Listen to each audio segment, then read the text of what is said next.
আঁকতেছেন এখানে? জি, এটা হচ্ছে সিলেটে একজন রিকশাওয়ালা যে রিকশার উপর উঠে স্যালুট দিচ্ছিল ওই ছবিটা। আচ্ছা, আপনারা আর কি কি তৈরি করছেন? আমাদের এই যে পাশের ওয়ালটা আমরা করেছি, আর হচ্ছে ভিতরে কাজ হচ্ছে আমাদের ডিপার্টমেন্টের। আপনাদের আর কি কি প্ল্যানিং আছে করার? আপাতত প্ল্যানিং এইটুকুই, কিন্তু আমাদের ডিপার্টমেন্ট থেকে যতটুকু ওয়াল অ্যালট করা আছে আমরা ওখানেই কাজ করছি। আপু, আপনার নামটা বলবেন? আমার নাম ফারিয়া। আপনি কোন ভার্সিটিতে আছেন? আমি Islamic university of technology, IUT গাজীপুরে। আপু, আপনি কোথায় আছেন? আপনি? আমি ঢাকা ইউনিভার্সিটি। ঢাকা ইউনিভার্সিটি। তো আপনারা এই যে কাজটা করতেছেন, এখানে রং দরকার হয়, পেন্টি তুলি দরকার হয়, এটা কি আপনাদের নিজস্ব অর্থায়নে করা নাকি? হ্যাঁ, আমাদের ডিপার্টমেন্ট থেকে ফান্ডিং যে আমরা আসলে 10-12 জন মিলে কাজ করার উদ্যোগ নিয়েছি, তো আমাদের ডিপার্টমেন্ট থেকে হচ্ছে ফান্ড অ্যালট করা হয়েছে।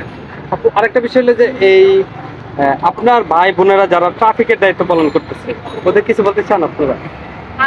আসলে এটা বলার কিছু নাই আসলে আমার, আমি সরি।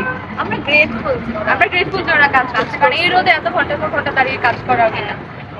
আমি দেখছি বৃষ্টিতেও তারা কিন্তু ভিজে ভিজে ওই দায়িত্বটা পালন করতেছে। কিন্তু আপনাদের হাত ধরে যে একটা বড় অর্জন এসেছে, এটা কিন্তু রক্ষা করার দায়িত্ব আমাদের সবার। তো আপনি সাধারণ জনগণদেরকে কিছু মানে মেসেজ দিতে চান?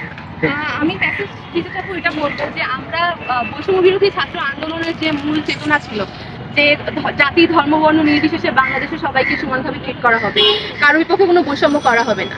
তো আমি চাই আমাদের প্রজন্ম এবং পরবর্তী প্রজন্ম যেন এই চেতনাকে ধারণ করে এবং কাউকে তারা ছোট করে না দেখে।